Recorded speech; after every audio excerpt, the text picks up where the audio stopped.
Okay, we're going to talk about unions and how good and bad they are, and the advantages of a union. To many people today, they don't understand how important unions are and how important they became in the workers' lives. When they started back in the 20s, unions were seen as a political party, more for like socialism or communist in this country. And corporations or businesses used that as an excuse not to let them start up. So the government sided with a lot of the companies to not let them expand, to not let them grow in the United States. But as time progressed and more, excuse me, more and more workers saw that there was a need for unions. And even the government itself saw the need for unions because of all the violence that was going on at the workplace. And a lot of death, safety violations, death at the workplace.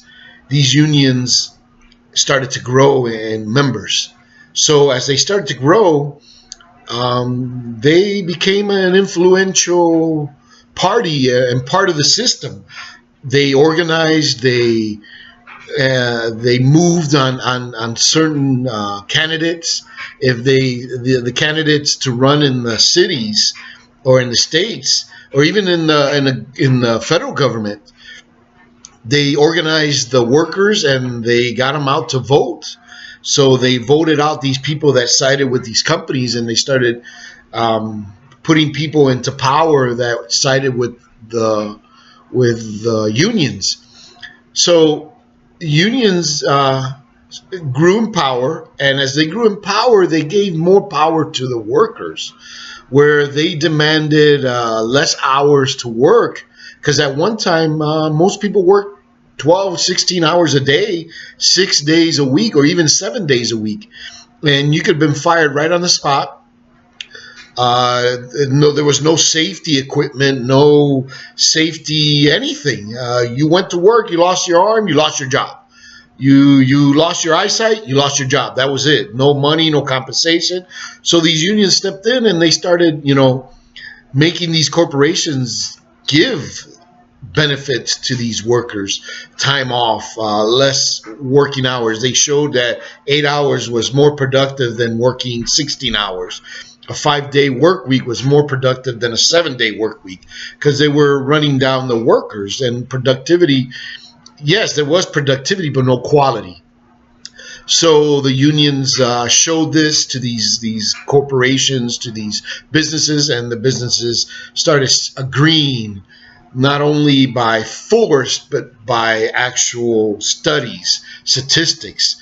And these unions grew powerful, where some of the benefits was given by the unions.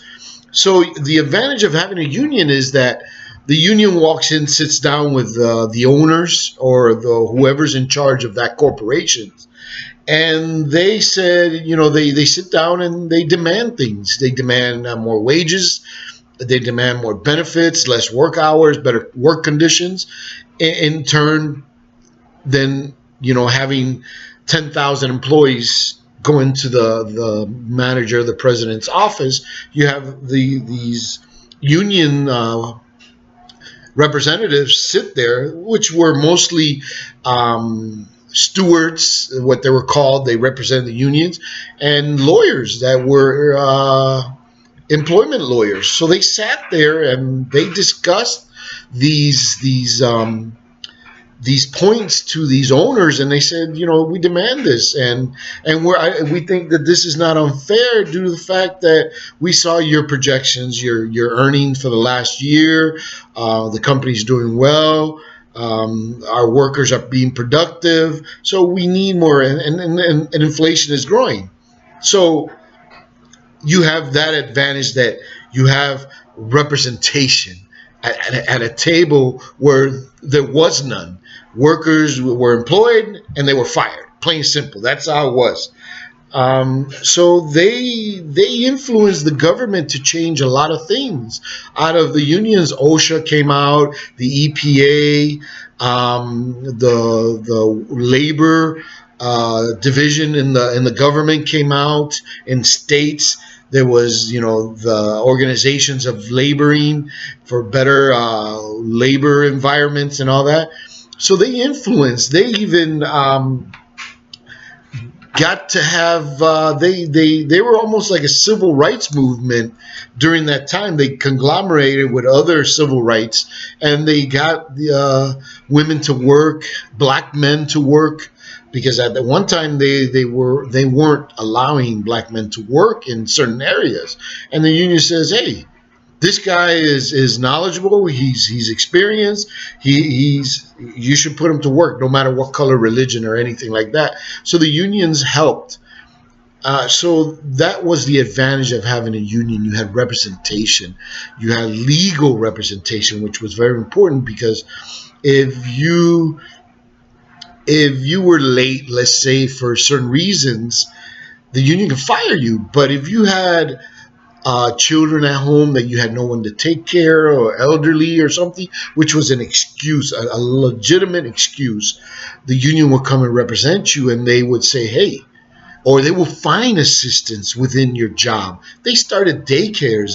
They at certain workplaces. So unions are good. Even today, they're good.